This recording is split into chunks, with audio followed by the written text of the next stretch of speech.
Buongiorno, benvenuti a questa edizione del nostro telegiornale. Vediamo insieme i principali titoli. Politica, il mistero dell'addio, terremoto in Fratelli d'Italia, il deputato Manlio Messina, fedelissimo meloniano, lascia il partito, valuterò se restare in Parlamento, dice. Intanto il presidente dell'Ars Galvagno si difende davanti ai probiviri e divide la sua strada dall'assessore Amata.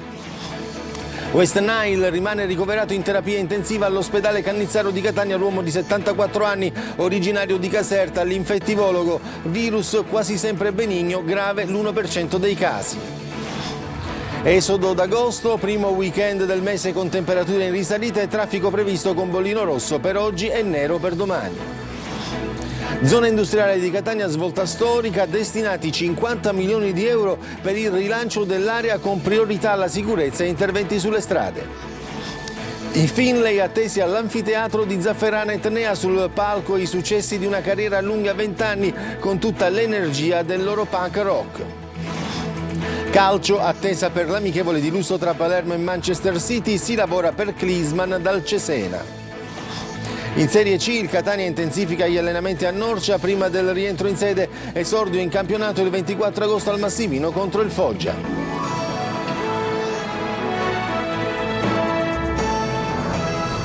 Apriamo con la politica perché c'è mistero sull'addio del deputato Manlio Messina, fedelissimo meloniano, passato dal partito di Fratelli d'Italia alla Camera al gruppo misto. Non c'è un motivo unico, dice il deputato in un post sui social, ma ci dice tutto Manlio Viola.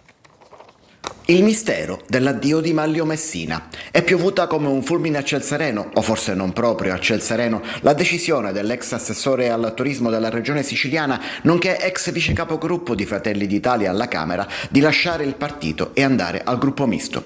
Immediata è iniziata la caccia al motivo, e di motivi potrebbero essercene tanti. Si è parlato della vicenda Auteri, uno dei suoi travolto nel siracusano dalle polemiche, che è andato via dal partito. Si è parlato dell'apartheid in cui vivono in queste ore, in questi giorni, gli uomini e le donne della corrente turistica del partito dopo indagini, scandali e processi sommari sui giornali. Ma di mezzo ci sono anche questioni di carattere personale che sono finite in processi per diffamazione, come la fake liaison con la Premier. Dopo 8 ore di silenzio, però, con un post social Messina parla, ma per dire soltanto che non dirà nulla. In queste ore ho sentito dire di tutto e di più sulle ragioni che mi hanno portato a questa decisione, ma vi deluderò, non c'è un motivo unico, non c'è un colpevole o un episodio preciso. È una scelta intima che custodisco nel cuore, insieme ai ricordi più belli di questa straordinaria comunità umana e politica che ho avuto l'onore di rappresentare per tanti anni in tante istituzioni. Ma non ci sono neanche rivendicazioni di carattere personale nei confronti del partito. Oggi ho compiuto l'ultimo atto d'amore per la mia comunità, dice, perché l'amore non è soltanto saper rimanere, è anche riconoscere il momento in cui bisogna lasciare andare. E io, con il cuore colmo di gratitudine, lascio andare la mia comunità. Adesso continuerà a riflettere perché sta pensando anche di dimettersi da deputato, perché non ha intenzione di raccontarlo a nessuno, neanche agli amici, ma pur se dice che nulla è successo, qualcosa sarà pure accaduto.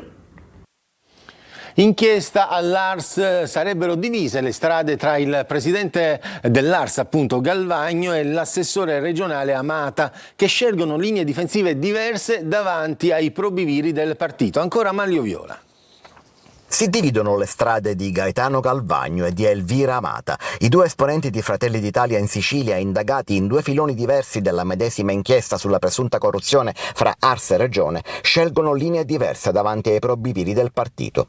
Ieri a Roma è successo l'esatto contrario di quel che ci si poteva aspettare. Gaetano Galvagno, presidente dell'Ars, che aveva ricevuto solo 24 ore prima l'avviso di conclusione delle indagini, ha parlato oltre un'ora e pensa di aver chiarito i suoi comportamenti. Da lui ci si aspettava una richiesta di rinvio, avendo avuto le carte solo qualche ora prima. Al contrario, ha parlato soltanto in generale, davvero poco, senza entrare nei dettagli, e chiesto un rinvio Elvira Amata, l'assessore al turismo, che l'avviso di conclusione indagini lo aveva ricevuto il 7 luglio, 3 settimane prima. La difesa dell'assessore infatti ha avanzato richiesta alla procura di essere ascoltata prima delle decisioni sulla richiesta di giudizio, un interrogatorio che non è proprio di garanzia, ma quasi, e che dovrebbe tenersi entro 20 giorni da quel 7 luglio, termine che fra festivi e e tempi notifica ricadrebbe proprio oggi, 1 agosto, o al massimo, in base alle interpretazioni più estensive della nuova norma, la prossima settimana. In ogni caso non si tratta di un termine perentorio, ma la convocazione dovrebbe essere dietro la porta. Scelte difensive, ma anche politiche quelle di Galvagno. In queste ore e giorni infatti deve gestire un'assemblea regionale siciliana piuttosto litigiosa, che va in aula ad affrontare la manovra di variazioni di bilancio. Un rinvio avrebbe pesato sull'aula, con tentativi chiari di pezzi dell'opposizione di riportare il discorso piuttosto che sulla spesa regionale su questa che è l'inchiesta. Il clima comunque resta brutto, sia dentro che fuori il partito della Premier. E voltiamo pagina, perché è ricoverato in terapia intensiva all'ospedale Cannizzaro di Catania il paziente colpito dal virus West Nile. L'infettivologo Jacobello dice: grave l'1% dei casi. Lorena Dolci. È ancora in gravi condizioni il 74enne originario di Caserta che, mentre si trovava in vacanza a Catania, ha accusato i sintomi del virus West Nile. L'uomo, malato oncologico, è ricoverato nel reparto di terapia intensiva dell'ospedale Cannizzaro. È il primo caso di West Nile in Sicilia sull'uomo. Il paziente si era presentato al pronto soccorso accusando la vista sdoppiata, uno dei sintomi tipici, e febbre oltre 41 gradi. I medici hanno così accertato che si trattava proprio di West Nile. Con questo salgono a 89 i casi del virus segnalati in varie regioni, 9 i decessi, quasi tutti tra pazienti fragili.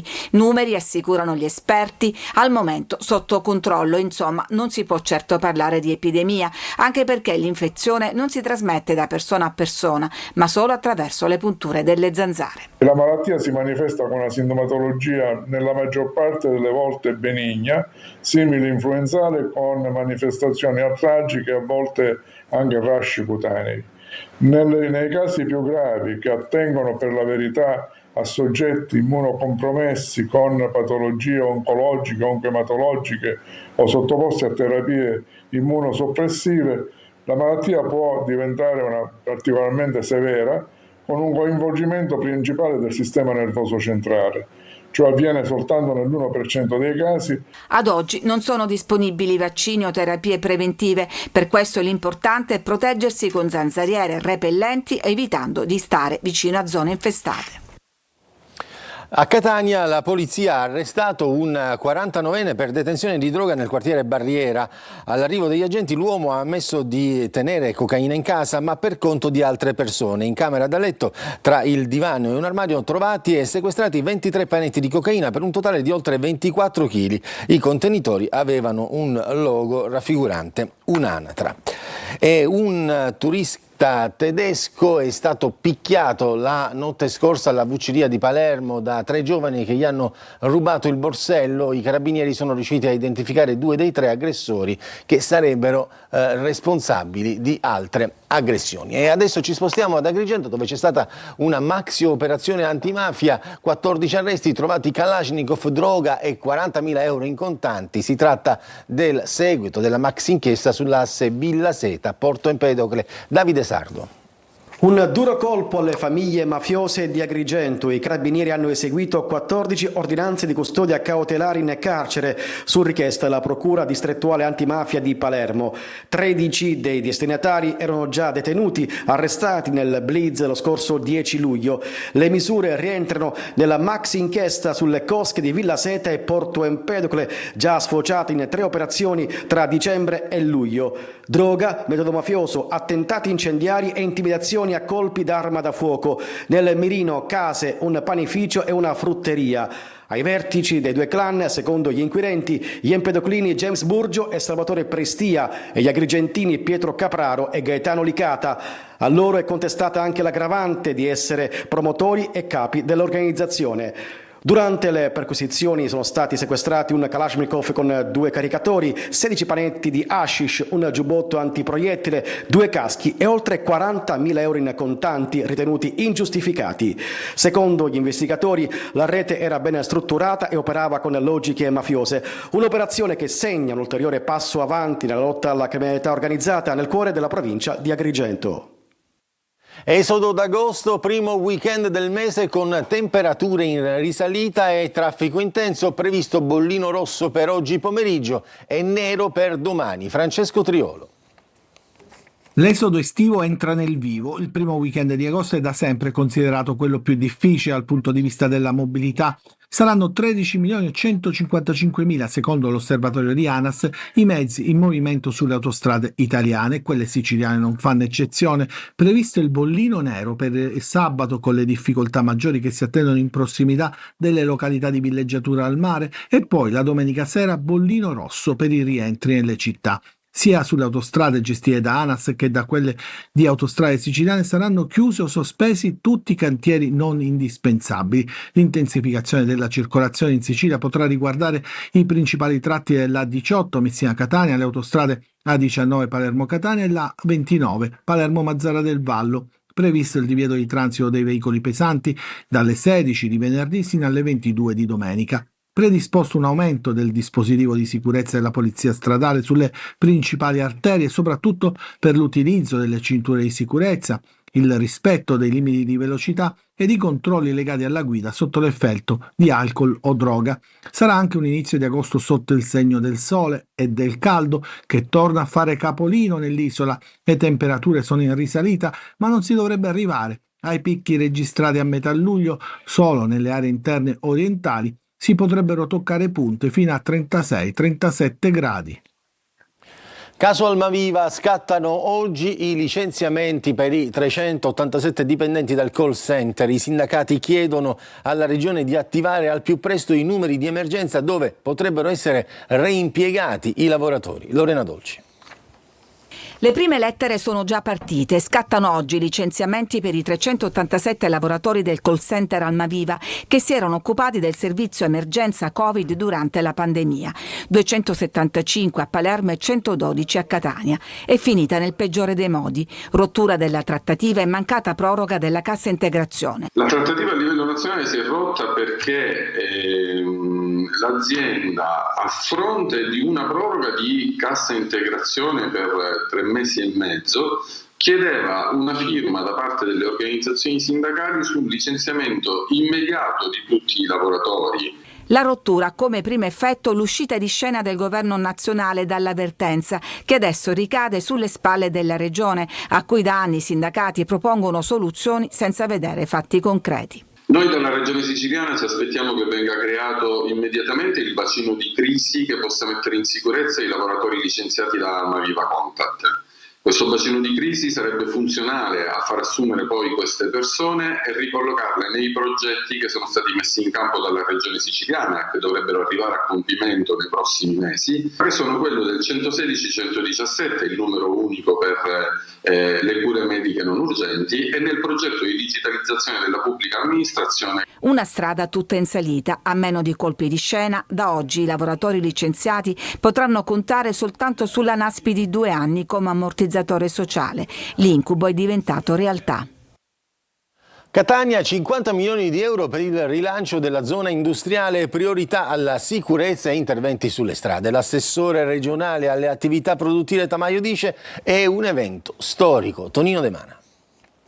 L'Europa fa la sua parte, la regione siciliana destina 50 milioni di euro e il comune di Catania ne trae giovamento riservandoli alla sicurezza, al decoro e alla funzionalità della zona industriale, le cui aziende con migliaia di lavoratori producono PIL e ricchezza. È una notizia attesa da decenni. Confindustria parla addirittura di evento storico e l'assessore alle attività produttive Tamaio conferma. Venire qui oggi, stabilire un cronoprogramma di interventi, avere già il finanziamento, abbiamo già dato l'anticipo e sapere che già il 26 agosto ci sarà la prima gara per intervento dell'area industriale è un grandissimo passo in avanti. Doppiamente soddisfatto il sindaco trentino che detiene la delega alla zona industriale. La priorità è la sicurezza, ci sarebbero tante priorità, perché avremmo anche voluto concentrare la nostra attenzione sulla linea industriale e quindi sugli scarichi fognari. Non possiamo fare tutto, cominciamo con questo, gli interventi sono ancora tanti da compiere, ma intanto registriamo il risultato favorevole di quello che stiamo producendo. Affollato il tavolo tecnico a Palazzo degli Elefanti, dove non sono mancati spunti propositivi e qualche velata polemica, specie sul problema fognature e relativa balneabilità della playa. Non dimentichiamoci che a margine della zona industriale abbiamo una spiaggia bellissima che rappresenta l'immagine turistica di Catania, quindi speriamo che a questi interventi si aggiungano anche gli interventi delle fognature per garantire sia l'industria che il turismo. E poi c'è il problema acqua, come sottolinea Attanasio. Noi abbiamo tante altre cose da richiedere, a partire dalla rete fognaria, ma anche dalla rete che porta l'acqua, ad esempio alla conduttura dei vigili del fuoco. Tra qualche giorno i bandi di gara e poi i lavori. L'obiettivo è rendere sicura, funzionale ed attrattiva la zona industriale di Catania. Adesso c'è la pubblicità, poi lo spettacolo con i Finley e anche con Ricky e i ballerini Joy e Rina.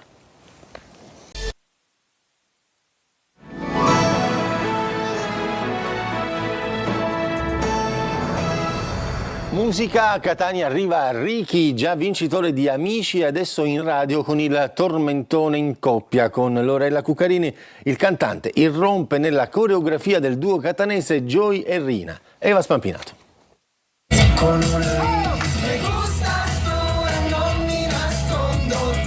Arriva così, saltellando in mezzo al pubblico come se fosse uno di loro. Si unisce alla coreografia e inizialmente nessuno capisce che a ballare sui passi di Cha Cha Twist è proprio chi quella canzone la canta in featuring con l'intramontabile e sempiterna Lorella Cuccarini. Una inaspettata sorpresa per Joy Di Stefano e Rina, la coppia di coreografi più social d'Italia, mentre erano intenti a coreografare il balletto tormentone in un lido catanese, dettando i passi a tantissime persone. Canotta smanicata, bermuda di jeans, sneakers e sorriso contagioso, Ricky conquista tutti e mostra anche. Il 2 agosto i Finley arrivano all'anfiteatro di Zafferana Etnea con il tour Tutto è possibile. Sul palco i successi di una carriera lunga 20 anni e tutta l'energia del loro punk rock. Ancora Eva Spampinato. Zafferana Etnea si prepara ad una serata all'insegna del rock e dei grandi ricordi. Sabato 2 agosto alle 21 all'anfiteatro Falcone Borsellino, nel cartellone del Wave Summer Music, arrivano i Finley. Porteremo la nostra festa, perché in ogni concerto portiamo la nostra energia, la nostra adrenalina. La band lombarda, Pedro, K, Dani e Ivan, è pronta a scatenare il pubblico etneo con l'energia che li ha resi un simbolo della scena pop punk italiana degli anni 2000. Sarà un momento per tornare in un momento della nostra vita, sia nostra che di tutti coloro che ci saranno, un momento felice in cui eri felice e non lo sapevi. Abbiamo vissuto un'adolescenza veramente spensierata rispetto magari alle ultime generazioni che sicuramente vivono un periodo un po' più disilluso, un po' più cinico e un po' con meno speranza. Noi abbiamo raccontato un po' quello che era lo specchio della nostra epoca. Nati tra i banchi di scuola e lanciati da Claudio Cecchetto, i Finley hanno conquistato dischi di platino e premi internazionali. Ora sono tornati con un progetto che mette al centro sempre la musica suonata, ma anche tanti featuring. Cercando di ritrovare quella purezza, ma con gli strumenti che abbiamo acquisito nel tempo, l'esperienza, anche con delle sonorità più attuali, e facendoci accompagnare in questo viaggio da un sacco di musicisti, di artisti, di cantanti, 14 featuring, personaggi dei quali noi avevamo il poster in camera e l'abbiamo raccontato più volte, e alcuni dei quali invece avevano il nostro poster nella loro camera. Adesso c'è la pubblicità, poi torniamo per parlare di calcio.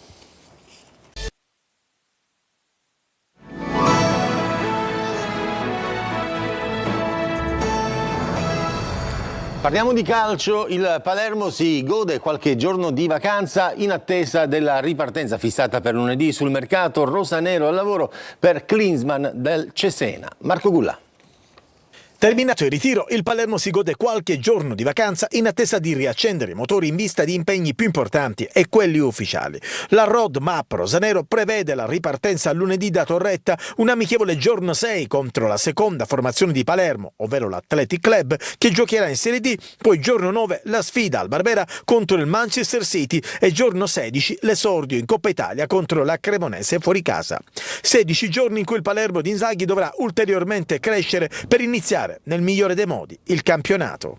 Organizzazione forte e il lavoro che abbiamo fatto ora è molto importante. Secondo me siamo molto forti, certo dobbiamo fare di più per pronti per la stagione. Mercato, nodo portiere, il direttore sportivo Ostia al lavoro per Klinsmann del Cesena. Il direttore generale del club romagnolo Corrado Di Taranto ha confermato che c'è una trattativa in corso. Al Cesena potrebbe andare Gomis, che ha comunque fatto bene e impressionato Inzaghi. Serie C per il Catania, esordio in campionato in notturna, domenica 24 agosto al Massimino contro il Foggia. Il Trapani ha concluso il ritiro di Troina, Siracusa vicino al centrocampista Damian. Sergio Colosi.